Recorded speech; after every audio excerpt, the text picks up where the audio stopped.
ಯಾರೆಲ್ಲ ಕನ್ಯಾ ರಾಶಿಯಲ್ಲಿದ್ದೀರಿ ದಯವಿಟ್ಟು ಈ ವಿಡಿಯೋನ ಪೂರ್ತಿ ನೋಡಿ. ಯಾಕಂತಂದರೆ ನೀಚ ಶುಕ್ರ ಮತ್ತು ಸಪ್ತಮ ಶನಿಯ ಪ್ರಭಾವ ನಿಮಗೆ ಏನೆಲ್ಲ ಒಳ್ಳೇದು ಮಾಡಿದೆ, ಏನೆಲ್ಲ ಕೆಟ್ಟದ್ದು ಮಾಡುತ್ತೆ ಅನ್ನೋದನ್ನು ಈ ಒಂದು ವಿಡಿಯೋ ನಾನು ತಿಳಿಸ್ಕೊಡ್ತೀನಿ. ವೀಕ್ಷಕರೇ, ಆಗಸ್ಟ್ ತಿಂಗಳಲ್ಲಿ ಕನ್ಯಾ ರಾಶಿಯವರ ಉದ್ಯೋಗ ಮತ್ತು ವೃತ್ತಿ ವ್ಯವಸ್ಥೆ ಯಾವ ಥರ ಇರುತ್ತೆ ಅಂತ ಅದು ಹೇಳೋದಾದರೆ, ಉನ್ನತ ಸ್ಥಾನಕ್ಕೆ ತಲುಪುವ ಸಾಧ್ಯತೆಗಳಿರುತ್ತೆ. ಕೆಲಸದಲ್ಲಿ ನಿಮ್ಮ ಪ್ರಭಾವ ಹೆಚ್ಚಾಗುವಂಥದ್ದಿರುತ್ತೆ. ಉದ್ಯೋಗ ಬದಲಾವಣೆ, ಟ್ರಾನ್ಸ್ಫರ್ ಆಗಬೇಕಂತ ಯಾರೆಲ್ಲ ನಿರೀಕ್ಷೆ ಇಟ್ಟಿದ್ದೀರಿ ಅವರಿಗೆಲ್ಲ ಒಂದು ಒಳ್ಳೆಯ ಅವಕಾಶಗಳು ಬರುವಂಥದ್ದು ಮತ್ತು ಹೊಸ ಪಾರ್ಟ್ನರ್ಶಿಪ್ಪು ಲಾಭ ತರುತ್ತೆ. ನಿಮಗೆ ಬ್ರ್ಯಾಂಡ್ ವ್ಯಾಲ್ಯೂನಿಂದ ಹೆಚ್ಚಾಗ್ತಾ ಹೋಗುತ್ತೆ.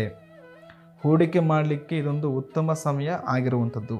ನಂತರವಾಗಿ ಈ ಫಿನಾನ್ಷಿಯಲ್ ವಿಚಾರ ಅಂತ ಬಂದಾಗ, ಹಣಕಾಸಿನ ಒಂದು ವಿಚಾರ ಅಂತ ಬಂದಾಗ ಸ್ವಲ್ಪ ನಿಮಗೆ ಫಿನಾನ್ಷಿಯಲ್ ಸ್ಟೆಬಿಲಿಟಿ ಅನ್ನುವಂಥದ್ದು ಜಾಸ್ತಿ ಇರಲಿದೆ. ಹೆಚ್ಚು ಮೂಲಗಳಿಂದ ಹಣ ಬರುವಂಥದ್ದಾಗಿರ್ಬೋದು, ಈ ಲಾಂಗ್ ಟರ್ಮ್ ಇನ್ವೆಸ್ಟ್ಮೆಂಟ್ ಆಗುವಂಥದ್ದು, ಷೇರು ಮಾರ್ಕೆಟ್ ಆಗಿರ್ಬೋದು, ರಿಯಲ್ ಎಸ್ಟೇಟ್ ಮಾಡುವಂಥವ್ರಿಗೆ ಈ ಒಂದು ಧನಲಾಭಗಳನ್ನು ನೀವು ಅಧಿಕವಾಗಿ ಕಾಣ್ತಾ ಹೋಗ್ತೀರಿ. ಐಷಾರಾಮಿ ವಸ್ತುಗಳ ಖರೀದಿಗೆ ನಿಮ್ಮ ಸ್ವಲ್ಪ ಹಣ ಪೋಲಾಗುವಂತಕ್ಕಂಥ ಸಾಧ್ಯತೆ ಇರುತ್ತೆ. ಇನ್ನು ಕುಟುಂಬ ಮತ್ತು ವೈವಾಹಿಕ ಜೀವನ ಅಂತ ಬಂದಾಗ ಕುಟುಂಬದಲ್ಲಿ ಶಾಂತಿ ಮತ್ತು ಸಾಮರಸ್ಯ ಇರುವಂಥದ್ದು. ಒಡ ಹುಟ್ಟಿದವರೊಂದಿಗೆ ಇದ್ದ ಭಿನ್ನಾಭಿಪ್ರಾಯಗಳು ದೂರ ಆಗ್ತಾ ಹೋಗುತ್ತೆ. ಮನೆಯಲ್ಲಿ ಶುಭ ಕಾರ್ಯಗಳು ನಡೆಯುವಂಥ ಸೂಚನೆಗಳಿರುವಂಥದ್ದು. ಪ್ರೀತಿ ವಿಚಾರದಲ್ಲಿ ಪೋಷಕರಿಗೆ ನೀವೇನಾದರೂ ಪ್ರಸ್ತಾಪ ಮಾಡಬೇಕು ಅಂತಂದರೆ ಈ ತಿಂಗಳು ನಿಮಗೆ ಸ್ವಲ್ಪ ಒಳ್ಳೆಯ ಅವಕಾಶಗಳು ಕೊಡುತ್ತೆ. ವಿವಾಹಿತರಿಗೆ ಸೂಕ್ತ ಸಂಗಾತಿ ಸಿಗುವಂಥ ಸಾಧ್ಯತೆ. ಸಂಗಾತಿ ನಿಮಗೆ ಸ್ವಲ್ಪ ಸಪೋರ್ಟಿವ್ ಆಗಿ ಈ ಒಂದು ತಿಂಗಳು ಇರ್ತಾರೆ. ಯಾಕಂತಂದರೆ ಆ ಒಂದು ಗ್ರಹಗಳ ಕಾಂಬಿನೇಷನ್ ನಿಮಗೆ ಆ ಥರ ವರ್ಕ್ ಮಾಡುತ್ತೆ. ನಂತರವಾಗಿ ಆರೋಗ್ಯ ವಿಚಾರ ಅಂತ ನೋಡಿದಾಗ ಉತ್ತಮ ಆರೋಗ್ಯ, ಹಳೆಯ ಕಾಯಿಲೆಯಿಂದ ನಿಮಗೆ ಒಂದು ಚೇತರಿಕೆಯನ್ನು ನೀವು ಕಾಣ್ತಾ ಹೋಗ್ತೀರಿ. ಮಾನಸಿಕ ನೆಮ್ಮದಿ, ಧನಾತ್ಮಕ ಚಿಂತನೆಗಳಿಂದ ನಿಮಗೆ ಸ್ವಲ್ಪ ಆತ್ಮವಿಶ್ವಾಸ, ನೆಮ್ಮದಿ ಅನ್ನೋದು ಜಾಸ್ತಿ ಆಗ್ತಾ ಹೋಗುತ್ತೆ. ಹೆಚ್ಚಾಗಿ ನೀವು ಜಂಕ್ ಫುಡ್ಡನ್ನು ಅವಾಯ್ಡ್ ಮಾಡಲೇಬೇಕು. ಹೆಚ್ಚಾಗಿ ನೀವು ಜಂಕ್ ಫುಡ್ ಅವಾಯ್ಡ್ ಮಾಡಿದಷ್ಟು ಚೆನ್ನಾಗಿರೋ ಆರೋಗ್ಯನ ನೀವೇ ಹಾಳು ಮಾಡ್ಕೊಂಡಂಗೆ ಆಗ್ತಾ ಹೋಗುತ್ತೆ.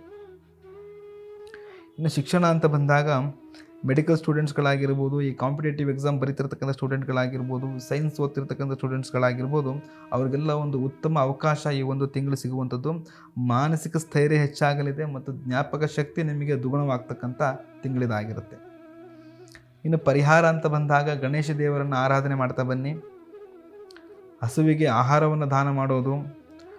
ಉತ್ತರಾಷಾಢ ನಕ್ಷತ್ರ ದಿನ ಜಾಜಿ ಹೂವನ್ನು ಕೊಟ್ಟು ಹೆಸರು ಕಾಳನ್ನು ದಾನ ಮಾಡ್ತಾ ಬನ್ನಿ. ಗ್ಯಾರಂಟಿ ನಿಮಗೆ ಎಲ್ಲ ರೀತಿಯಲ್ಲೂ ಕೂಡ ಒಳ್ಳೆಯದಾಗುತ್ತೆ ಮತ್ತು ನೀಚ ಗ್ರಹಗಳ ಪ್ರಭಾವನೂ ಕೂಡ ಕಡಿಮೆ ಆಗ್ತಾ ಬರುತ್ತೆ. ಇಲ್ಲಿ ನಾನು ಹೇಳುವಂತಕ್ಕಂಥ ವಿಚಾರಗಳು ಮತ್ತು ನಿಮಗೂ ಕೆಲವರಿಗೆ ಇದು ಅನ್ವಯ ಆಗ್ತಾ ಇರೋದಿಲ್ಲ. ಏನಕ್ಕೆ ಅಂತಂದರೆ ಜನ್ಮ ಜಾತಕಕ್ಕೂ ಗೋಚಾರ ಫಲಕ್ಕೂ ವ್ಯತ್ಯಾಸ ಇರುವಂಥದ್ದು.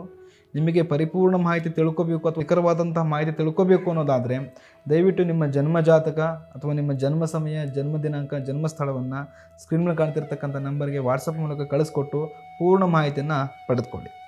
ಈ ವಿಡಿಯೋ ನಿಮಗೆ ಇಷ್ಟ ಆಗಿದೆ ಅಂತ ಭಾವಿಸ್ತೇನೆ. ಧನ್ಯವಾದಗಳು.